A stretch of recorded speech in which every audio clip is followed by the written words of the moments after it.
सोलापूर जिल्ह्यातील अक्कलकोटमध्ये सकल मराठा समाजाने प्रवीण गायकवाड यांच्यावरील शाईफेक प्रकरणाच्या निषेधार्थ आज कडकडीत बंद पुकारला। सकाळच्या सत्रात या बंदला अक्कलकोटकरांनी उत्स्फूर्त प्रतिसाद दिलाय। सर्वधर्मीय मोर्चाला सुरुवात झाली असून संपूर्ण शहरात तणावपूर्ण शांतता पाहायला मिळाली। सोलापूर जिल्ह्यातील अक्कलकोट येथे सकल मराठा समाजाने संभाजी ब्रिगेडचे प्रदेशाध्यक्ष प्रवीण गायकवाड यांच्यावरील शाईफेक हल्ल्याच्या निषेधार्थ आज अक्कलकोट बंदची हाक दिली। सकाळच्या सत्रात या बंदला अक्कलकोटकरांनी उत्स्फूर्त प्रतिसाद देत दुकाने आणि व्यवहार पूर्णपणे बंद ठेवले। काल अक्कलकोट सत्र न्यायालयाने आरोपी दीपक काटे आणि त्याच्या सहकाऱ्यांना जामीन मंजूर केला, ज्यामुळे समाजात संतापाची लाट पसरली आहे। या बंदला जन्मेजयराजे भोसले आणि त्यांच्या मित्रपरिवाराने पाठिंबा जाहीर केला आहे। सर्वधर्मीयांनी एकत्र येत निषेध मोर्चाचे आयोजन केले असून हा मोर्चा शहरातून निघाला आहे। प्रवीण गायकवाड यांनी हा हल्ला पुरोगामी विचारांविरोधातील कट असल्याचा आरोप केला आहे। दरम्यान अक्कलकोटमध्ये दिवसभर कडकडीत बंद पाळला जाणार आहे। महाराष्ट्राचे आराध्य दैवत असलेले आणि संभाजी ब्रिगेडचे जे संस्थापक अध्यक्ष आहेत प्रवीणजी गायकवाड यांच्यावर अक्कलकोटमध्ये कधी नाही होणारी घटना त्या दिवशी घडलेली आहे। गेल्या अनेक वर्षाचा इतिहास पाहता अक्कलकोटमध्ये स्वामी समर्थांची नगरी आहे। अनेक वादग्रस्त लोक या ठिकाणी आले गेले, पण अशा प्रकारची घटना कधीही घडलेली नव्हती। पण त्या दिवशी ही ठरवून घडलेली जी घटना होती ती अत्यंत निंदनीय आणि त्याचं कोणीही समर्थन करू शकणार नाही अशी ही घटना होती। कारण या स्वामी समर्थांच्या नगरीमध्ये देशभरातून, देशाच्या बाहेरून आणि महाराष्ट्रातूनच अनेक स्वामी भक्त या ठिकाणी येत असतात।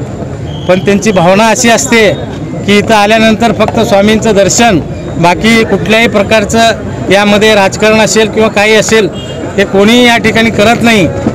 पण त्या दिवशी प्रवीण गायकवाड सारखा एक स्वामी भक्त माणूस या ठिकाणी आला आपल्या कुटुंबासह, विशेष करून त्यांचं कुटुंब त्या ठिकाणी बरोबर होतं आणि ते कार्यक्रम संपल्यानंतर ते स्वामींच्या दर्शनासाठी येणार असा निरोप देखील होता। पण मध्येच काही लोकांनी त्यांची जे अशा अमानुषपणे असा त्यांचा छळ केल्यासारखा केला की शाई टाकणं एक वेळ आपण समजू शकलो असतो, पण त्यांना त्यांच्या अंगावरचे कपडे फाडून मारहाण करणे वगैरे ह्या गोष्टीचं कोणीही समर्थन करणार नाही। आणि त्यानंतर देखील सोलापूरमध्ये बैठक सुरू असताना त्या ठिकाणी आदरणीय आमच्या सर्वांचे दैवत असलेले माननीय जन्मेजयराजे भोसले साहेबांचं देखील त्या ठिकाणी जो अपमान म्हणजे वेगळ्या पद्धतीने करण्यात आला की बाबा त्यांचं एकेरी नाव घेण्यात आलं, ते देखील निंदनीय आहे। त्याचा देखील आम्ही सर्वच्या वतीने निषेध करतो। आणि प्रवीण गायकवाड यांच्यावर जो हल्ला झाला त्यासाठी आम्ही सर्व समस्त अक्कलकोटवासियांच्या वतीने या ठिकाणी, कारण स्वामी समर्थांच्या नगरीत या पुढील काळात देखील असं घडता कामा नये, कारण या ठिकाणी विविध पक्षाचे, विविध संघटनेचे, विविध प्रकारचे लोक या ठिकाणी येतात। अनेक खालच्या तळापासून ते वरिष्ठपर्यंत या ठिकाणी लोक येतात। अशा प्रकारची घटना घडू नये यासाठी सर्व अक्कलकोटकरांनी या ठिकाणी बंद उत्स्फूर्तपणे पाळण्यात आलेला आहे। आणि आता आम्ही बंद जास्त वेळ न ठेवता 2 वाजेपर्यंत ठेवलेला आहे, कारण लोकांचं, व्यापारी लोकांचं देखील दिवसभर बंद करण्यात आलं आहे। आत्ताच माहिती मिळते, पूर्वी आम्ही 2 पर्यंत डिक्लेअर केलेला होता, पण लोकांचं उत्स्फूर्त प्रतिसाद पाहता तो बंद दिवसभर ठेवावा असं सर्व व्यापारी लोकांचं म्हणणं आलं, म्हणून तो दिवसभर बंद पाळण्यात येत आहे। तरी या बंदमध्ये ज्या ज्या लोकांनी सहकार्य केलं त्या सर्वांचं आम्ही आभार मानतो, आम्ही संयोजक म्हणून। आणि या ठिकाणी प्रवीण दादावर ज्यांनी अशा प्रकारचं गुन्हे स्वरूपात नोंद केलेलं आहे, म्हणजे गुन्हे स्वरूपात जे वागणूक दिलेली आहे, तर त्यांच्यावर कडक अशी कारवाई व्हावी असं या प्रसंगी आम्ही सर्वांच्या वतीने मागणी करतो। 13 तारखेला जो प्रवीण दादा गायकवाड यांच्यावरती जो भ्याड हल्ला झाला त्याच्या निषेधार्थ आजचा अक्कलकोट बंद पाळण्यात आलेला आहे।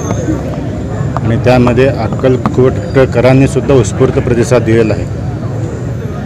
आणि आता आम्ही त्या घटनेचा तीव्र शब्दात निषेध करतो आणि ज्यांनी ही गोष्ट केलेली आहे त्यांच्यावरती कडक कारवाई व्हावी ही प्रशासनाला विनंती करतो। साहेब की सोलापूरमध्ये याच हल्ल्याच्या निषेधासंदर्भात एक मराठा समाजानं बैठक बोलवली आहे आणि त्याच्यात एका युवकानं विधान केलं की अमोलराजे भोसले हे दीपक काटेच्या काहीतरी कानात सांगत होते, त्यामुळे गदारोळ उडाला. त्यांचा काहीतरी गैरसमज झालेला आहे.